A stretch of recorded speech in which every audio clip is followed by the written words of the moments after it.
Ladies and gentlemen, welcome back to Buffalo Talk Center. Cal, it's episode 20. We hit the big 2-0. We've been doing this for 20 weeks now. Can you believe it? Ooh, no, yeah, it's been a roller coaster. So far, so good though. Our Buffalo team has not lost since we started this podcast in a regular season game. That's all I'm saying. I don't know. Well, that's going to change because the Buffalo Sabres are going to begin their regular season this week, this upcoming Thursday. Folks, you'll be seeing this on Monday. If you're a member of the Buffalo Sports Center channel, of course, you'll see this a day early, which, by the way, good plug alert. Make sure to become a member of this channel. But the Sabres do begin play Thursday night against the New York Rangers. They'll have a Saturday game as well, Saturday night against the Boston Bruins. Um, so there's always, it'd be nice if no Buffalo team would lose ever again, as long as we air this podcast. But I think it's coming to an end this week, Cal. It's unfortunate, but here we are. But no Bills talk today. Really, we're gonna focus solely on the Sabres. I mean, we'll mention the Bills towards the end, I Mm. think, but. We will talk about the Sabres. I made a season preview video a few weeks back, and we'll go over some of the same details, but a lot of the weekly storylines as we get ready for probably another disappointing season. But, Kel, I want to start off with the forwards here. There's been a lot of talk about ever since JJ Peterka, where the goal is going to come from. But Josh Norris and Tage Thompson have had a really, really good preseason. What have you seen from them? Yeah, let's start with Tage Thompson. It's Tage Thompson, right? His shot is absolutely electric. He has just a seeing knack to score the goals, especially on the power play. The power play has looked decent. They started off slow in the preseason, but they actually started to get it going a little bit. But it still seems like that's their main objective on the power play. Feed Thompson, let him beat the goalies one on one. And hey, I mean, I'm all for, sticking with something if it works. We've kind of beat the horse dead with Tage Thompson on the wing. They've covered him. But if he's good enough to just beat goalies one on one, even though they know it's coming, we'll take those free goals all day long. Moving on to Josh Norris, player of the preseason, I think, for the Sabres, hands down, right? If he could stay healthy and play like this, holy moly, did we win that Dylan Cousins trade, but it's preseason. I'm not going to overreact just yet. But he looked good, right? He showed his speed. He's shown his ability to handle the puck. There was that one goal that he had where he got tripped, got right Mm-hmm. back on his feet on that breakaway and scored the goal. That was nice. So he is one of those guys that, again, I've said this about a lot of guys, but Norris especially, one of those guys that has to have a big season if the Sabres want to sniff the playoffs. Absolutely. And I believe part of the process, why Tage Thompson's getting so many looks on the power play, they put Josh Norris on the other side. And really, in the last few seasons, you've had a rotating cast of characters over there: Jeff Skinner, Dylan Cousins, and no one's been able to be as big of a threat on the power play as Tage Thompson. And that has allowed teams to just narrow in on him, take away his opportunities, and thus take away all scoring chances for the Sabres on the power play. So, and we've seen this in the preseason, I guess, in theory. Josh Norris is over there. Now teams have to think about both sides of the flanks for the Sabres, and maybe that leads to better power play numbers. Maybe that's all it took for Seth Appard's magical system to finally work. Yeah, there's certainly a chance. And again, great point. Putting Norris on that power play puts an immediate threat on the other side of the wing. We had last year JJ Paterka rotated around. Before that, Cousins was on that power play and all that. And again, with Paterka, he lost the puck so often on the power play. It was just a confidence thing. Again, I still think Paterka's going to be great, but we don't got to talk about him this podcast. We'll see what he does in Utah. But it's an immediate threat on the other side of the power play, and that's something they didn't have before, right? It was just every team knew it was going to Thompson. Now, at least they know it's going to Thompson, but if it doesn't, they got a guy like Jason Zucker in front of that, or a guy like Josh Norris, who is fully capable of doing the same thing and putting the puck in the net on the opposite side. And then, of course, you have Dahlin quarterbacking that power play. And man, speaking of guys who had a really good preseason, Rasmus Dahlin showing why he is a top defenseman in this league. Just absolutely incredible. The amount of juke moves he can put on. His confidence looks the best it's ever been. Look at watching him in the preseason. His ability to just keep the puck in the zone. He really has some of the best hands on the blue line. And I've noticed that in recent times. And what a jump from his rookie season to now. Do you remember rookie Rasmus Dahlin in second year? He couldn't handle the puck if his life depended on it at the blue line. How many times with an empty net did the puck fly over his stick and all of a sudden it's game over? Now he is rock solid on that blue line. He will keep the puck in the zone. He'll go through two guys and find a narrow pass. We saw that coast to coast, end to end goal in preseason as well. He's had a monster preseason, and another guy just like Norris. He's got to be on his A game if the Sabres want to make it big this year.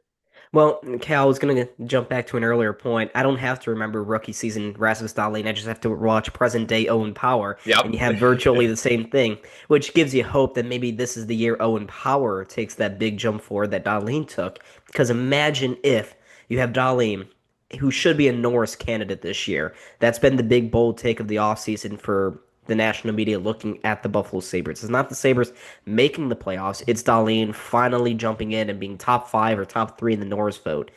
Now, should the Sabres make the playoffs, I think Dahlin is a Norris favorite right there.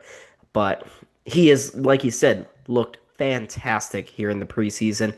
He is definitely a top five defenseman. With or without that Norris vote, he's already a top five defenseman in the NHL. And, all due respect to guys like Adam Fox or Zach Werenski, I know they've been the real trendy guys over the last few years, or Werenski mainly just last season. But Dahlin is so underrated, and it's because the Sabres have sucked. But Dahlin is amazing. He is a number one defenseman. He is an elite guy, an absolute unicorn for the Sabres on the back end. And there's no way around it. He is just so good for this team. And we saw last season what this team looks like without Rasmus Dahlin in the lineup. Oh man, does he cover up for some major, major flaws on the back end? So yeah, he's gonna have another huge season for Buffalo. And well, I brought up Owen Power. And Cal, he's been dealing with an injury all offseason. It seems like finally now he's healthy. Did you notice him at all in preseason? I don't even know if he played, to be honest. Yeah, he didn't play too much, but when he did, it was mainly with I don't want to say bad group of guys, but he was kind of on the B group, right? So on the road, he would be one of those guys that would, be like the top guy on defense. So you didn't really notice him too much. He wasn't playing with too much star power. Michael Kesselring out week to week to start the season. Another one where it's a head scratcher, comes into training camp with an injury. The Sabres play him in three straight games and all of a sudden re-aggravates it. It's okay, though. That will give Ryan Johnson a chance to probably make this team. Cuts happen today, so we'll see. By the time this is uploaded, you'll probably see the final waiver wires and cuts. But there's some juicy names. Graves is on the waiver list. Too much money, but you might have to bite the bullet and get him. JBD, another guy who we had last year. Maybe the Sabres recycle back to him. I don't know. A lot in the air for the Sabres defense as these injuries continue to pile up before we even start the season. But Owen Power has to have a monster year. Hopefully his physicality is up and he feels confident because I've repeated myself on this point and I've seen it, the elite Owen Power, right? We've both seen it in overtime when he scores those goals. When, I think it was the Carolina Hurricane game 1 or 2 years ago, just took over the last 5 minutes, scored a goal. He was on fire. We've seen what Owen Power can be and what his true potential is as a number one overall pick. The issue is far too often does he get beat in the defensive zone. He's weak on his feet in front of the net. And the biggest thing for me is just the lack of confidence, right? The puck hits his stick and the game freezes for a good second or two before, he makes up his mind. You got to be fluid. And it, again, like you said, it's identical to Rasmus Dahlin's progression, right? We saw Rasmus Dahlin do the same things. Kind of slow on his feet, kind of worried, kind of, hesitant with the puck. All of a sudden, Rasmus Dahlin's one of the best defensemen in the league. Hopefully, Owen Power can get somewhere close to that, although I don't think anyone expects Owen Power to reach Dahlin's peak. Of course, there's a little bit of a separation there. Yeah, but even if you could get Owen Power kind of close to Dahlin and his playing level right now, those analytics guys saying that the Sabres are a playoff team, that suddenly doesn't look that far-fetched because, and I hate to say it, but Kevin Adams stumbled into a very good defensive core this year. It's really weird, and I think it's extremely underrated around the NHL. And I'll just Sabres fans will know who I'm talking about. I'll just read it out for anyone who doesn't know. The Sabres have Rasmus Dahlin. They have Owen Power, of course. Bowen Byram returned after constant trade speculation. He's back for another season or two. And then Michael Kesselring rounds out the top four. But even behind that, the Sabres still have options. You have Ryan Johnson, as you mentioned, Matthias Samuelsson. He should be healthy to go for the season opener. Connor Timmins as well. Jacob Bryson, our GOAT, is back at it. He's like a cockroach. You can't kill this guy off. He's always going to find his way onto the team. But unlike years before, you're not asking fellows like Samuelson or Johnson or Timmons to force them into a top form role in top 4 minutes. There is legit depth in this defense, Cal. Yeah, for the first time in a long time. And I know we had Casey Nelson on the podcast and we've talked to him in the past. And, he brought up great points about the Sabres depth, right? And him being the best option to pair with a rookie Dowling or a second year Dowling or a third year Dowling. And how bad the Sabres defensive core was, where he came up from the AHL and was immediately a top three threat on the offensive side of things. So I think this is a really good breath of fresh air. And you mentioned those analytics people, right? Saying that the Sabres are a playoff team. I'm going to pull up this chart right now. Evolving Hockey just dropped it, and he's usually pretty close on his projections, although he is usually a little bit bigger of a fan of the Sabres analytically than any other team, as well as the Wild. But here's his Atlantic projections. First, Tampa Bay with 105.1 points. Second, he has the Sabres at 98.8 points, which is just unheard of. I know everyone's got them in the playoffs, which is shocking. I'm the least excited I've ever been for a Sabres season. With that being said, maybe that's a good thing. Third, he's got Ottawa, then the Panthers, then the Maple Leafs, and then out of the playoffs, the Canadiens, Red Wings, and Bruins. That would give the Sabres an 84.5% chance at the playoffs. When was the last season somebody dropped an analytically, focused chart or projection that had the Sabres over 80%? When was the last time somebody dropped one that had the Sabres over 60%? It's been a long time. And Cal, can you hear that? Is that the Better Days by Goo that's slowly creeping in? Is it time? Are we back? Are the Sabres back? I don't know. I see the more I don't want to even hear those numbers because I will get excited again for the Sabres. It doesn't take me much to be excited about this team. Give me the littlest bit of good news and I'll be happy. And well, that's certainly very surprising. That's not even the only, like you mentioned, the only analytics model that's come out and had the Sabres as a projected playoff or bubble team. But that one's really odd because most of the projections and models have had the Sabres around 90 to 92 points. Yep. So putting them at 90, basically 99 points. Where did that come from? Yeah. And I would love for that one to be true. Would love it. But until the Sabres show us, I can't believe it. This team, even if they can be the best team on paper ever, they still have to prove it to us on the ice. There's just been so many years of ill will, of broken promises that I can't believe that stuff. Results on the ice are what matters most, not models, not projections, not chemistry, scores and whatnot. It's got to be honest performances, wins over losses, over overtime losses. So that's pretty much it at the end of the day. And I mean, look, I think the Sabres have it. They have the talent on paper to go to the playoffs, to be a 90 something point team. It's just putting it all together, getting through the dog days of December into the spring months. We'll see. But Always. Yeah. And I want to touch on goaltending a little bit because oh boy. obviously UPL is out for the opener. He's week to week, but probably only out a week.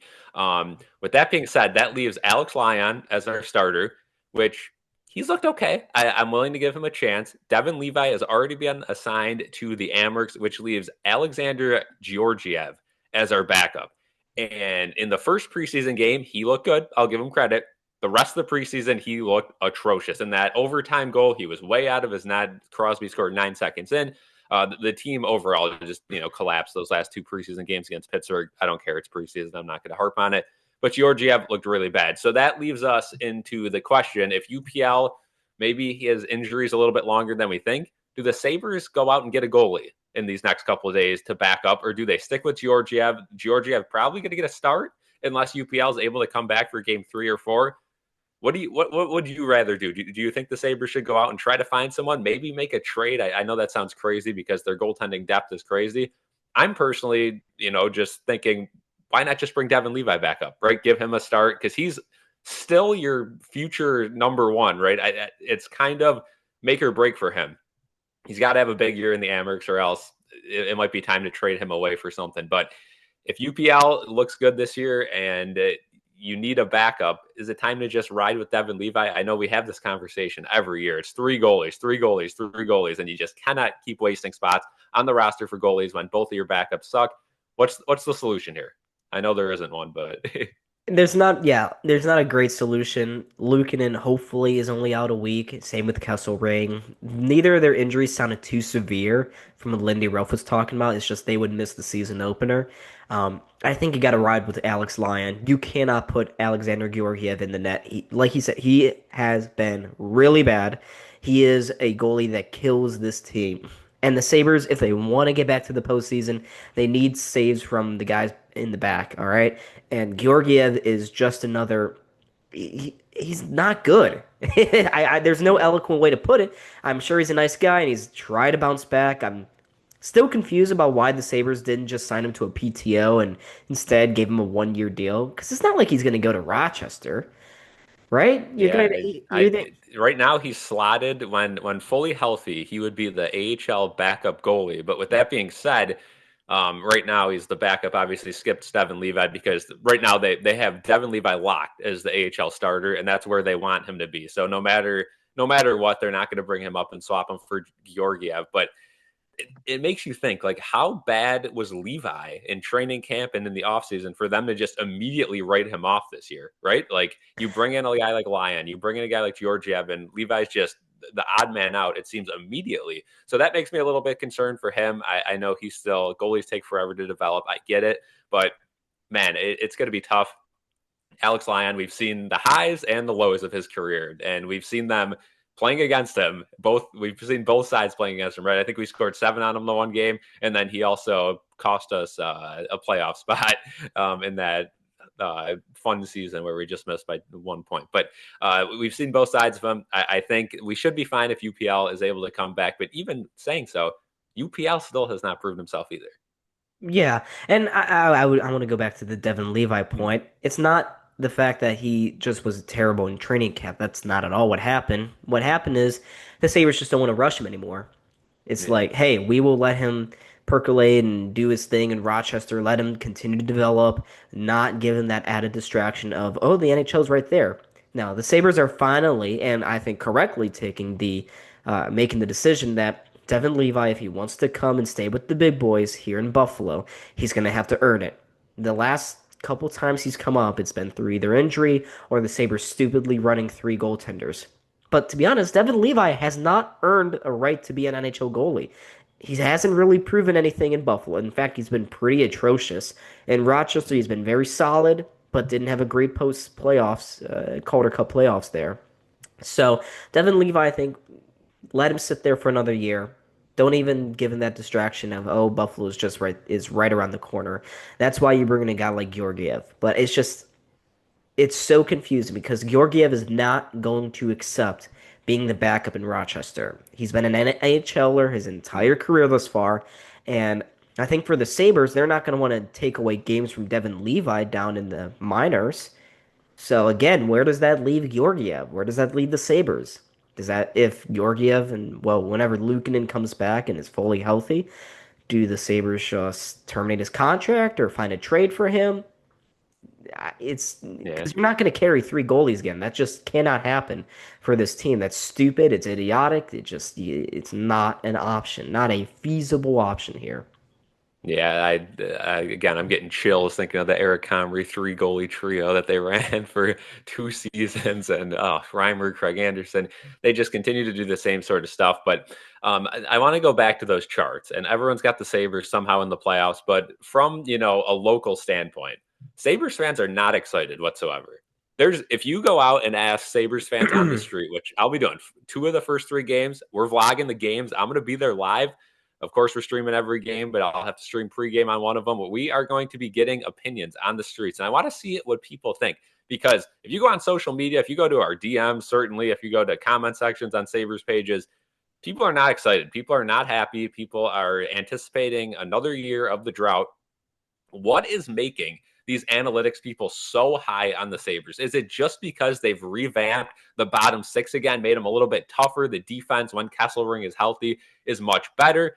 The goaltending is still shaky, though. You still have pretty much the same forward group. And I know scoring has not been an issue with the Sabres in recent times. It's been that defense, which is kind of hard to believe because they're another team that they either lose 2-1 or 6-7, and there's no in between, right? It's either the goaltending and defense or the forwards. But what is that thing that because Boston, it looks like people have written Boston off again this year, which I wouldn't be so quick to say that. Boston's a big market team. I think they get it done. Ottawa, everyone's high on Ottawa too. Ottawa and Buffalo have been the two kind of, Cinderella stories, I guess you could say. And if you look at what Ottawa's done and you look at what Buffalo's done, Ottawa certainly put themselves in a better spot. So I just don't know what exactly these people are seeing that are making these trends and these analytics and all their projections go high on Buffalo. Yeah, it's pretty confusing. The biggest reasons I've seen out there was that the Sabres short, yeah, the Sabres short up on their depth in the forward core. They brought in Josh Stone, who has looked phenomenal in the preseason. Justin Danforth is always a nice gritty option. Mason Geertsen, enforcer, I guess. Yeah. But that plus an anticipated jump up from Yuri Kulik and Zach Benson and Josh Norris, and maybe the forward core actually covers for JJ Peterka's lost goals. Maybe they do that this season. In terms of defense, we talked about already, there's a lot more depth, but the analytics community is loving how much more depth is on this Sabres squad than there have been in years past. The Sabres are no longer paper thin. Mm-hmm. I'll give Kevin Adams some mild praise there. He's actually done a good job in reinforcing the base of this team, where that losing Jordan Greenway or Michael Kesselring or even UPL for a week is not going to ruin this team. I don't think the Sabres will be ruined after 1 week of missing those three guys. In past years, I don't know if we could say that. Losing a top four defenseman, Jordan Greenway is usually our only enforcer slash gritty guy, so it's been kind of hit and miss with that. But depth is the name of the game. And of course, for all the playoff teams out there, they all have depth. They don't just have one line scoring and razzle dazzling. I know Edmonton's there, but Yeah, Edmonton's got a generational first that's an line. anomaly. Yeah. That's an anomaly. Yeah, exactly. But they all have three very good scoring lines and a fourth enforcing line. As for the defense, I think of the Florida Panthers. Physicality, huge, can move the puck around, great distributors. And that's what the Sabres are trying to go for here. We know Darling can lead the boom. Owen Power, who the hell knows? Bowen Byram, very good on the power play, very good next to Darling as well. So all of those are the reasons why the analytics community is high on the Sabres this year. That's my long-winded answer. There you go. Boom. Yeah. Yeah, I think I got to bring up a point Jaden made here because I think it would be hilarious. He said he saw something and was thinking, what if the Sabres start Geertsen right on the first line, puck drop opening night to get in a fight with Rempe to start the season? Again, a tough guy that, is kind of one of those old school guys, doesn't play offense, doesn't really play defense. He's just a tough guy that's out there to fight in something you'd see in, the early 2000s. What would your initial reaction be to that? Because again, I don't really want to see the Sabres play that style of game, and it's boring. I get it, but starting off with a fight like that, taking it to them, and going against one of the only John Scott prototypes still left in the league, what would your initial reaction be to the Sabres throwing that kid out there and getting in a fight? I would love it. I would Yeah. absolutely love it. I will be streaming that game, of course, and I'd be sitting here going crazy. It's been a long time since the Sabres really have had that big enforcer guy. And to be honest, the last few years have been unacceptable in that category. When Alex Tuck is having to be that guy to fight AJ Greer of the Florida Panthers, that's when you know, as a general manager, you have royally screwed up. Alex Tuck should be nowhere near those fights. So Mason Geertsen on the first shift coming in, setting the tone for this new season, I would be more than fine with it. And speaking of this whole fighting thing, did you see that Tampa, Florida preseason Yeah. game the other day? Oh, 316 penalty minutes, 16 yeah. ejections. Yeah, 16 ejections, and the one guy who got ejected came back onto the ice, scored a goal. They took it away. I've never seen that in my life. If that was a Yeah. regular season game, that would be talked about for generations. But of course, preseason, I love a good game like that. But I think they got to stop playing these Battle of the Florida teams in the preseason. It's just pure chaos. And when these AHL teams, basically they're throwing out there to go against each other. Everyone's fighting for a spot. It's high stakes. I get it, but That's just insane. And it's fun. I think it would be really cool in the regular season if they did something like that. I know a lot of old heads are going to come at me and say, oh, that's not the game, but that is kind of the traditional game, right? Throw them Yeah. down, fights, and the refs got to get involved to slow it down. So I enjoyed it. I enjoyed watching the highlights. If that was the Sabres, I probably wouldn't enjoy it. I would be sitting here like, come on, let's get going in a 4 hour long game with nobody left on the ice, nobody left on the bench. But just to see the highlights of that, that's cool, and that's something that you don't really see in the NHL anymore. You don't see fights like that. Once in a while, you'll have two teams play a back to back, but that brings up the point of the scheduling. Again, they still have this boring schedule where every team has to play every team twice and blah, blah, blah. Rivalries are not really there. Whereas back in the day, the NHL, you'd play your division team 6, 8, even like 9, 10 times a year. And all of a sudden, I mean, the Sabres Leafs, Sabres Senators, right? Those rivalries would get buzzing. Sabres Bruins, Lucic crushes Miller. All of a sudden, you see him the next night, right? Like something like that could happen. Whereas nowadays, something happens, say the Sabres play the Leafs. It's a gritty game. It's a fun game. It goes to overtime. You don't see them for another month and a half. It's kind of lost. So I think the NHL should really look to changing that schedule back. I get it has to be even, and they want integrity for the playoffs. And we've seen far too often some of these Western divisions just sneak in the playoffs with like no points. So I get it, but I'd like to see a little bit more rivalry. I think that would help the NHL grow. And the NHL has struggled, even though the numbers have been up, TV numbers relatively in the last couple of years. It's certainly no NBA. It's no NFL. They got to get some numbers up. They got to get some guys notable. And I think one way to do that is to get rivalry games, must-see TV. Can't miss games on national television. And right now, even Calgary, Edmonton, it's cool, but they don't play enough to make it worthwhile. Well, see, there's a certain degree to which I'm willing to go with you on that. If you're talking about 6 to 8 games versus the same divisional opponent each year, that's a little too much. I think the Yeah. magic number would be 4 games for each division opponent per season. That would be a good number. And I wonder how they're gonna do that. Maybe they'll integrate a little bit of that thought process.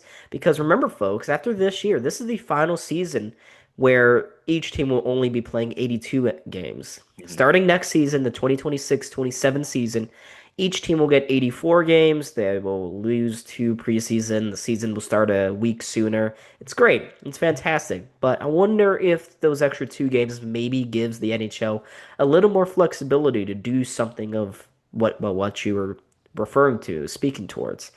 More divisional games, more rivalry matchups, cultivating that hatred of each other, because there's just a lost sense of hatred among the different teams in the NHL. And it's not even just an NHL problem. I know this a lot in the NBA. There's just Yep. no, the regular season's boring. Hmm. It's very boring. And I'm sure that's how people view the NHL with 82 and going to be 84 games coming up soon. No heated rivalries, just the routine guys, players being friendly with each other. It's not great. It's not great to grow the game. I mean, what was the biggest moment in hockey in the calendar year of 2025, Cal? What was it? Oh, I mean, you got to say it was the Four Nations, right? Yep. Canada, US, 3 fights in the first 9 minutes, or in the first Yep. 9 seconds. Everyone was talking about it. I live here in Kentucky, and people were coming up to me and like, "Hey Don, did you see that hockey game? Did you see those fights?" And I was like, that doesn't normally happen. But why does it happen? Because of fights draw eyeballs. And yeah, fights aren't very they're not fun to watch. They slow the game down. The old heads are gonna get behind me. Go Team Don, not Team Yeah. Cal. Um, but sprinkle in a few more fights, encourage that. Stop having the refs break it up so soon. Some of these scrums, you're gonna get more eyeballs in the sport, and all of these, you'll finally have ESPN respecting the NHL. Cal, I don't. Did you see that one MLB announcer how he referred to the Yeah. NHL? It kind of went Yeah. viral on social media. Oh, The yeah. He said, yeah, basically that, they did a little plug, and he said, "Yep, I'm gonna be honest, I'm not watching a second of that." He went on to the Barstool podcast, and he explained it a little bit more. He said, "I'm looking at the schedule. I didn't even know we carry hockey, which red flag there. That shows you the ESPN just has, these guys have no idea what they carry." And I'm all for not being fake, but come on, like you got to at least promote it a little bit. And he said, like, basically, there's playoff baseball on. I'm a baseball guy. That's what I'm watching. I get it. But yeah, not a good look at all. And I completely agree with you. With the regular season has to get going again. Basketball fans, we watch a Knicks game, we're going to be excited. Any other regular season basketball game, I'm not really watching unless like LeBron versus Curry or one of those matchups. Same thing in the NHL, right? Watch the Sabres. That's about it. Yeah, that's currently my plan, just to watch the Sabres, and I'll throw the NHL on if I'm like cooking dinner, or taking a break from studying and stuff, studying. Yeah. Um, but yeah, we'll see. But Cal, do you have anything else you want to talk about here before we sign off? I think that's pretty much it. Of course, we're doing this before the Bills game. I just want to get your thoughts real quick on. I know we haven't seen what it looks like yet, but what's your opinion on the whiteout? Let's do predictions. By the time this is out, we'll know. But let's do predictions. Do the Bills pull off the whiteout environment? Does it look cool inside that stadium? It's tough. Not a lot of fans would own a rivalry or away jersey. A lot of people have the Blues. So, do you think the Bills pull off the whiteout in a respectable manner, or is it kind of 50-50? I think they will. Aren't they going to have the rally towels, white towels that they're going to be? They do have the towels, but like it is tough. You still got to have the white on to make it really noticeable. So yeah, I don't know. I think it'll be looking okay. My biggest issue is that they're probably not going to paint the field in the white colors. The yep, the end zones are still going to be the same blue, and I get it. It's artificial turf. It's not like it's painted natural grass or anything where you can just erase next it. year. Next year it'll be grass, and they can have the option to do that, but it's tough to fully commit to a whiteout when you don't even have that. So it's gonna look cool. I'm sure it'll look cool. It's unfortunate they're not doing this in, say, December or a snowstorm or Yeah, something. That would be way better, but it's fine. yeah. I, It's I fine. agree. Yeah, I think it's going to be okay. I would like the field painted, but they took some pictures this morning and nothing's changed. I saw somebody on Reddit put out a fake thing like they're even making the goalpost white. And everyone in the comment section is hype. Like, you can't do that. Like, I don't know how people get rage baited by that. It's not college football. You have to have standardized yellow goalposts. But anyway, yep, I think it'll be a fun game. That one's going to be on. Then we'll know the result by the time this comes out. But hopefully the Bills are still undefeated by then. Hopefully 5-0, maybe. I still think it's gonna be a close game, but Oh, we'll yeah. see. We'll see. Cal, you're streaming that game tonight. I'm not Yep. even gonna plug it. This will be out after that. Yeah. But yeah, he's streaming every single Bills game going forward, outside of the Falcons game. Outside of that Falcons game, you may be going to that, right? No, no, we'll be streaming the Falcons game. We'll Oh, be, okay. yeah. Okay, bro, I, bro. I I was thinking about doing the old, going to the Sabres game, then hopping on a plane, going down to Atlanta for the big game. But I looked at the flights and all that, and it's got to be cutting it too close, and then I'd have to get home.